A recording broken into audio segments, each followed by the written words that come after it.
নমস্কার, আপনারা নিশ্চয়ই সুস্থ আছেন, ভালো আছেন।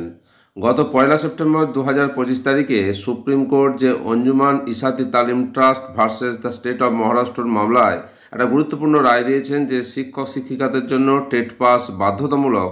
সেই সংক্রান্ত রায়ে সারা দেশ তথা পশ্চিমবঙ্গ শিক্ষক শিক্ষিকা মহলে একটা আলোড়ন সৃষ্টি হয়েছে। কি হবে সে নিয়ে সকলেই চিন্তিত।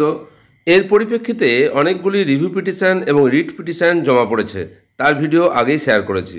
এই আবহাওয়ায় আনন্দবাজার.com-এ একটা গুরুত্বপূর্ণ খবর সামনে এসেছে, আপনাদের সঙ্গে শেয়ার করছি। সরকারি স্কুলে কর্মরত প্রাথমিকের শিক্ষক শিক্ষিকাদের শুভেন্দু মারফত বার্তা পাঠালেন কেন্দ্রীয় শিক্ষামন্ত্রী ধর্মেন্দ্র প্রধান। আনন্দবাজার.com-এ এই সংক্রান্ত যে খবর প্রকাশ পেয়েছে বিস্তারিত জেনে নেওয়া যাক। দীর্ঘদিন ধরে কর্মরত পশ্চিমবঙ্গ সরকারি প্রাথমিক স্কুলে শিক্ষক শিক্ষিকাদের উদ্দেশ্যে বার্তা পাঠালেন কেন্দ্রীয় শিক্ষামন্ত্রী ধর্মেন্দ্র প্রধান।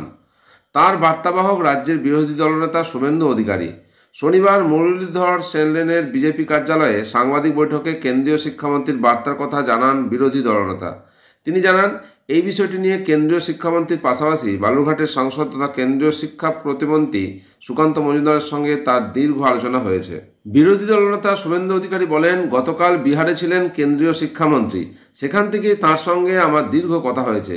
তিনি আমাকে পশ্চিমবঙ্গের প্রাথমিক শিক্ষক ও শিক্ষিকাদের আশ্বস্ত করতে বলেছেন ভারত সরকারের পক্ষে।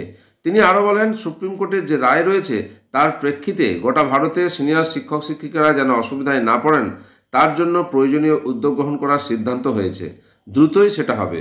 শিক্ষামন্ত্রী ধর্মেন্দ্র প্রধানের অনুমতি নিয়েই যে তিনি সাংবাদিক বৈঠকে একথা বলছেন তাও জানিয়েছেন নন্দীগ্রামের বিজেপি বিধায়ক শুভেন্দু অধিকারী। বিরোধী দলনেতার কথায় কেন্দ্রীয় শিক্ষামন্ত্রী ও প্রতিমন্ত্রী এই বিষয়টি দেখছেন। শিক্ষামন্ত্রী আমাকে আশ্বস্ত করেছেন তারা আইনি পথেই চলবেন, তবে উনি যে আইনি টার্মটি আমাকে বলেছেন তা আমি বলবো না, তা একটি লিগ্যাল টার্ম। উনি আমাকে শিক্ষক শিক্ষিকাদের আশ্বস্ত করতে বলেছেন।